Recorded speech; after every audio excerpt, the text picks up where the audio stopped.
हर घर नल से जल योजना के तहत 93% परिवारों को पाइपलाइन के जरिए पानी पहुंच गया है। साल 2022 तक 100% परिवारों को इस योजना के तहत जोड़ने का लक्ष्य हिमाचल द्वारा निर्धारित किया गया है। हालांकि 2024 तक केंद्र की तरफ से यह तय किया गया था, लेकिन हिमाचल सरकार ने 2022 तक इस लक्ष्य को पूरा करने की योजना बनाई है। प्रदेश सरकार का यह महत्वाकांक्षी लक्ष्य है। यह बात केंद्रीय खाद्य प्रसंस्करण उद्योग एवं जल शक्ति राज्य मंत्री प्रहलाद सिंह पटेल ने हमीरपुर जिला के समीरपुर में पूर्व मुख्यमंत्री प्रेम कुमार धूमल के साथ मुलाकात के बाद कही।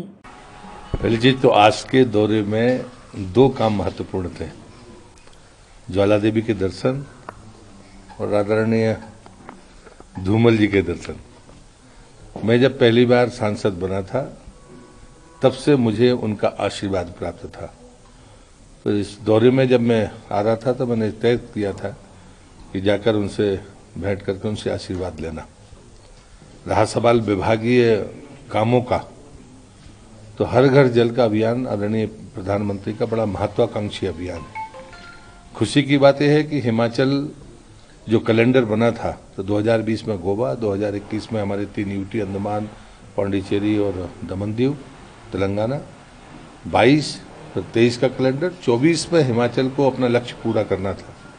लेकिन जो मैंने प्रदेश का रिव्यू किया है उसमें 93% हाउस होल्ड्स को पाइपलाइन के द्वारा पानी पहुंच गया है और इसलिए 2022 में ये लक्ष्य प्राप्त करने का लक्ष्य सरकार ने रखा है, जो बहुत महत्वाकांक्षी लक्ष्य है और इस बात के लिए मैं हिमाचल सरकार को बधाई भी देता हूँ। आज ऊना में एकमात्र फूड पार्क है, मेगा फूड पार्क, वो ऊना में है। तो चूंकि एफपीआई मेरे पास है तो मैं आज उसको भी देखने वाला हूँ। ऑपरेशनल है लेकिन कंप्लीशन के लिए उसमें कुछ 6 यूनिट्स की शायद कोई कमी है, आज उसको फाइनल करेंगे। और इस बजट के दौरान कैबिनेट ने फिर से हमारी यूनिट स्कीम को मंजूरी दी है, इसलिए मेगा फूड पार्क में अगर इन बातों की जरूरत होगी कि किसी उद्योगपति को या किसी नए न्यू एंटरप्रेन्योर्स को यूनिट स्कीम का लाभ चाहिए तो वो मिलेगा। और साथ में ये भी हमें ध्यान रखना होगा जो प्रधानमंत्री ने इस बजट में कहा है, क्योंकि 137% बजट एफपीआई का पहली बार बढ़ा है। जो बजट पिछली बार था उसका 137%, उसमें पीआईएल स्कीम है कि भारत की कोई कंपनी दुनिया में अपना स्थान सुनिश्चित करे और उसके लिए भारत सरकार मार्केटिंग और ब्रांडिंग में 50% सहयोग देगी। और आप सबको पता है कि जल जीवन मिशन के लिए 60,000 करोड़ इस बार बजट में रखे गए हैं और ये ग्रांट नहीं है।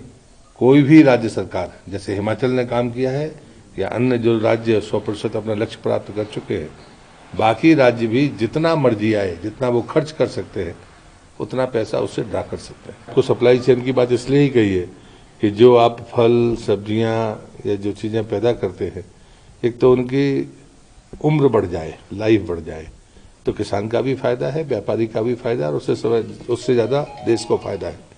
तो प्रोसेसिंग अलग बात है, लेकिन सप्लाई चेन अगर ना हो तो इसमें 100 कार्गो की बात बजट में की गई है और इसलिए मुझे लगता है कि वो चेन होगी कि जहां उत्पादन होता है और जहां से सप्लाई होती है, चाहे वो निर्यात हो या फिर हमारे देश में कहीं दूर तक जाने का मामला हो, उस पर बाकायदा इस बजट में प्रावधान है और हम बेहतर कनेक्टिविटी और सप्लाई चेन के बारे में सोचते हैं और एक मॉडल है इस पर हम आगे चल रहे हैं। स्पाइस पार्क सीधे हमारे नहीं आता, वाणिज्य मंत्रालय के उसमें आता है, लेकिन अगर कोई स्टेटस पुराना होगा तो मैं जरूर उसको देखूंगा।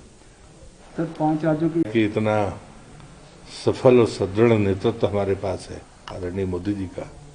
जहां तक सवाल यूपी का है, योगी जी की ईमानदारी, उनका सख्त प्रशासन जिसने तमाम अपराधों को अंकुश में दिया है।